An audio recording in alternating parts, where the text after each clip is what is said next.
Estamos en línea con Juan Grabois. Ustedes saben que el viernes pasado, en un acto rodeado de gran parte de su gabinete, el presidente de la Nación anunció la extensión, la ampliación de la tarjeta alimentar. Y eso generó un debate muy fuerte porque hay referentes sociales que participan del Frente de Todos que no están de acuerdo, entre ellos Emilio Pérsico y también Juan. Así que tenemos, como siempre, que podemos hacer un ratito el gusto de saludarlo. Juan, ¿cómo te va? Ernesto Tenemos te saluda. ¿Cómo andás? ¿Cómo estás, Ernesto? ¿Todo bien, che? Muy bien. A ver, contame por qué no estás de acuerdo. Hay dos aspectos, básicamente. No es que no esté de acuerdo, es que me parece una política implementada en forma estúpida. Todo el mundo está de acuerdo en que hay que transferir ingresos en el marco de la pandemia, y si nosotros no estuviéramos de acuerdo con esto, estaríamos completamente locos, digamos. No puede ser ingresos para los sectores populares. Pero primero hay un problema que tiene que ver con incluso aspectos operativos en la forma en que funciona la tarjeta alimentar, que son absolutamente inexplicables y ridículos, como por ejemplo que de ese presupuesto de 300.000 millones de pesos, 1,5 puntos se va a la patria financiera. ¿Por qué? Porque cuando el Estado manda plata a las tarjetas alimentar, los bancos le cobran el 0,6% para recibirla, y cuando la gente va a un comercio a comprar, las procesadoras de pago le cobran el 8% ahora, salvo que tengan Mercado Pago. 0.8, ¿no? 0.8. Sí, 0.8, perdón. Que cobra 3 y pico por ciento Mercado Pago. Entonces, el comercio barrial, el chiquito, el de la villa, el de la barriada, paga 3 y pico de comisión, porque lo único que puede tener es el point de Mercado Pago, porque el sistema financiero para los pobres en la Argentina es muy extraño. Y cuando va al hipermercado, o al chino, para decirlo de alguna manera, paga el 0.8. Entonces, si vos sumás, ¿no? Como mínimo, yo creo que el promedio es 1.6, 1.7, pero como mínimo es 1.4 que se va al sector financiero. Estamos hablando de más de 4.000 millones de pesos por año. Para mí es un escándalo. Para mí es terrible eso. Y con, por ejemplo, la tarjeta de AUH, si vos mandás los fondos a la tarjeta de AUH, no se pagan esas comisiones. Entonces, ahí yo veo un problema serio, y además hay que imprimir nuevos plásticos que valen 100 mangos cada plástico, $1 cada plástico. Y la verdad que a mí, viste, que esta idea de que los intendentes andan repartiendo plásticos, y la verdad que me da como cosa, no me gusta, digamos, ¿no? Me parece subestimar a la gente. Eso desde lo operativo.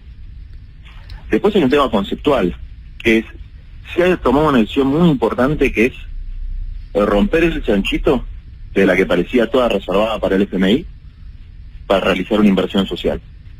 Aplaudimos esa definición. Ahora, ¿se está haciendo la inversión social de la manera más inteligente? Porque existen en economía, lo que me explica Itai Hagman, que es el economista que me asesora más a mí, existe el concepto de los multiplicadores. Hay inversiones que generan más empleo, que generan mayor nivel de redistribución interna, fundamentalmente las inversiones vinculadas a la construcción. ¿No se puede aplicar eso para terminar, por ejemplo, las 900.000 viviendas que están sin terminar en la provincia de Buenos Aires a través de trabajo social organizado en cooperativas? ¿O tenemos que seguir insistiendo todo el tiempo en medidas asistenciales? Entonces, ¿puedo decir que si esa plata fuera a familias a cambio de trabajo para construir las casas, eso, además de mayor consumo y de alivio, generaría otro tipo de bienestar? Primero, la dignidad del trabajo, pero segundo, que cada peso que se gasta en construir, cada puesto de trabajo que se genera en la construcción genera puestos de trabajo indirectos. En cambio, ir al supermercado a comprar algo de Maspelones, ¿no? o de cualquier monopolio alimenticio, y la verdad es que no genera puesto de trabajo, es plata que se la lleva un intermediario, que es el supermercadista, y un fabricante monopólico, Molinos, que después se la mandan al dólar. Digamos, después con eso, con los pesos del Estado y del pueblo, vale y compra dólares. Entonces, entre las comisiones y el circuito que hace esa guita, es una política que tiene un costado positivo, que es que hay una inversión social, un costado positivo, que hay un montón de doñas que van a tener un mango más para comprar la leche, los pañales o lo que haga falta, y después tiene una implementación que no es inteligente, que tiene estas comisiones en el camino que son escandalosas, insisto, no está bien, no se puede aceptar que la patria financiera se quede con 4.000 millones de mangos de los pobres por año, no se puede aceptar. y después que es reincidir en el asistencialismo menemista. ¿Por qué? Digo, porque a vos te puede gustar o no Cristina, el kirchnerismo, lo que vos quieras, y yo personalmente en esa época era muy crítico. Pero cuando se crea la asignación universal por hijo, lo que se está creando es un derecho. ¿Qué quiere decir que es un derecho? Está dentro de la seguridad social, es permanente, es parte de la ANSES, está sostenido por una rígida, una sólida estructura normativa. Sería como si creáramos hoy el salario universal o el ingreso básico universal, que es una política con la que yo estoy absolutamente de acuerdo. ¿Por qué? Porque se trata de un derecho, no de una política focalizada que un día la pongo, un día la saco, un día le pongo más plata, un día le pongo menos plata, un día imprimo más tarjetas, otro día imprimo menos tarjetas. Yo con eso no estoy de acuerdo. No me parece que está mal. Entonces lo planteo desde la coincidencia absoluta con que lo que se necesita en este momento es transferir ingresos a los sectores populares, pero que esos ingresos se conviertan en algo mejor que seguir fomentando formas de asistencialismo que le hacen muy mal a la gente, que le hacen mal, que le hacen daño a la gente, que no le hacen bien a la gente, digamos, cuando se perpetúan en el tiempo. Entonces, si era un tema urgente, de urgencia, si no se podía proyectar, desarrollar actividades laborales, tendría que haber ido a La Plata a través de la asignación universal por hijo, que es exactamente la misma población que la que recibe la tarjeta alimentar, porque para recibir tarjeta alimentar tenés que estar inscrito en la asignación universal por hijo. O sea, es la misma población. O en el caso de las pensiones, que ahora las incorporaron, también las pensiones tienen su propia tarjeta. ¿Por qué no poner la placa ahí?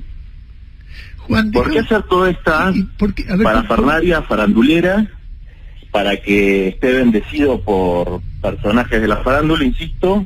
Yo no estoy de acuerdo. Me parece una caricada. ¿Por qué crees que lo hacen? Que nos sale muy cara. ¿Por qué crees que lo hacen? ¿Por falta de ideas, por intereses, por...? No, creo que hay un tema de focus group. Que en general las políticas sociales, como no se entienden como derecho, cuando no se entienden como derecho, generan un rechazo importante en los trabajadores asalariados más humildes, ¿no? Porque dicen, bueno, a él le regalan y yo me la gano. Y es una cosa que a veces desde los sectores medios, progresistas, etcétera, se subestima.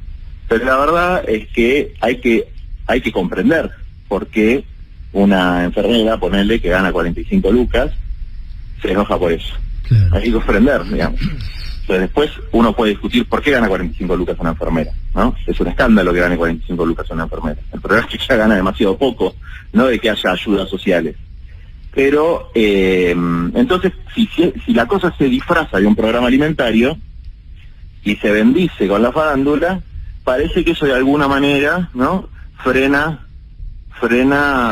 las acusaciones de populismo.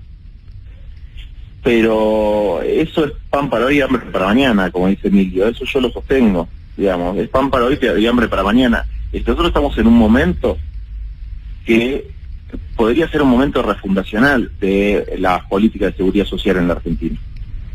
Entonces, pensando con creatividad, se podrían hacer cosas muy buenas que quedan pensando en un mundo que va a ser cada vez más complicado, con cada vez menos empleo, con cada vez más catástrofes ambientales, pandemias, etcétera. Y lo único que se nos ocurre es esto, y la verdad que para mí es decepcionante, digamos.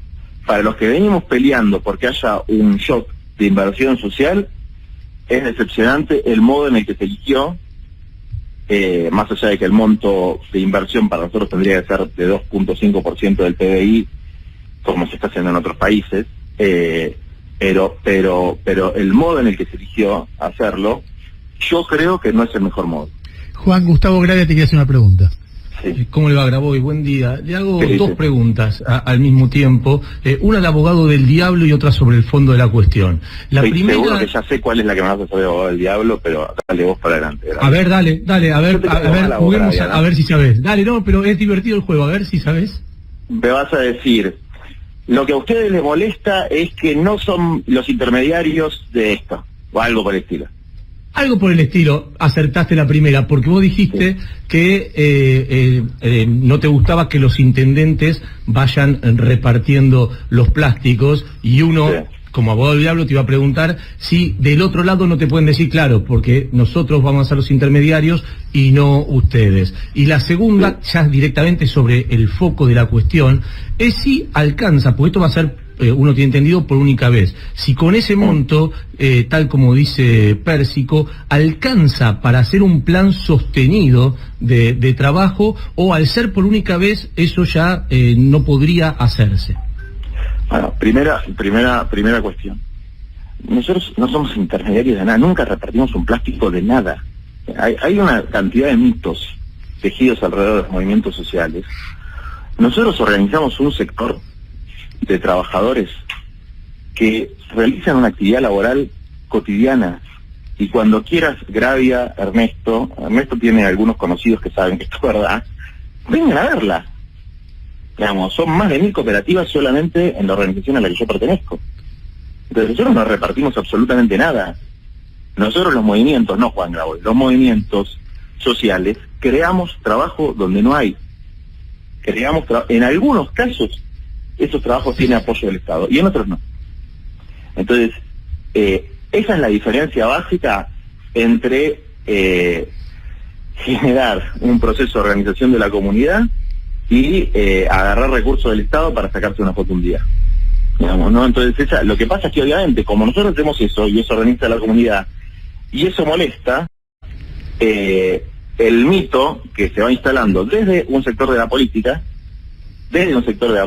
y también desde un sector de los formadores de opinión, que son gerentes de la pobreza, eso es lo que dicen. Bueno, por eso, entonces, ahora, en esta cuestión, los intermediarios no son ni siquiera los intendentes, los intermediarios son los bancos y las procesadoras de pago, que se llevan 4.000 millones de pesos por año. Pero ¿y a qué sector de la política molesta? ¿Dónde están los 4.000 millones de pesos que me llevé? ¿Por qué? ¿No? Porque yo vivo en Bulón, no lo vas a encontrar. No existe. No, está bien. Pero ¿a qué sector de la política molesta? A la política tradicional, en general, a la casta. Porque es verdad que existe una casta política transversal a distintos partidos, a las que el proceso de organización y de emancipación del pueblo pobre, de los mecanismos asistenciales, no le conviene. Es verdad que existe un sector que además está cómodo administrando el status quo. O sea, administrar el status quo no es gobernar. Administrar el conflicto, para decirlo de alguna manera, no es gobernar. Gobernar es transformar la realidad de la gente. Y eso implica crear trabajo, eso implica cambiar la geografía de una Argentina totalmente concentrada en algunos centros urbanos, eso implica que cada familia pueda tener un lote, y esas son cosas que se pueden hacer, y se pueden hacer, esta inversión es grande, no es por única vez. Son inversiones importantes. ¿Y esa es la casta que ha venido gobernando la Argentina, sea el partido que sea que esté arriba desde siempre? Es la casta que ha venido gobernando la Argentina, que se entremezcla con, primero, liderazgos carismáticos muy potentes, como pueden haber sido los de Néstor y los de Cristina, no es el caso de Alberto, se mezclan con gente muy, pero muy talentosa y buena, para decirlo de alguna manera, que también se mete en política en distintos partidos, se mezcla con tradiciones históricas que tiene nuestro país que son muy positivas, es decir, no es blanco-negro, pero sí existe predominantemente en la política tradicional un elemento de casta. Y cuando digo la política no me refiero solamente al Poder Ejecutivo, me refiero también al Poder Legislativo y al Poder Judicial, Juan, que nace un repollo. Entonces, eso es una cosa. Hay una mentalidad de administración de lo existente, que es, yo asumo, me quedo cómodo, genero la menor cantidad de dólares posible y administro lo que hay, no transformo, digamos, ¿no? Y eso a mí me parece que es un drama tremendo en un país que necesita cambios muy profundos.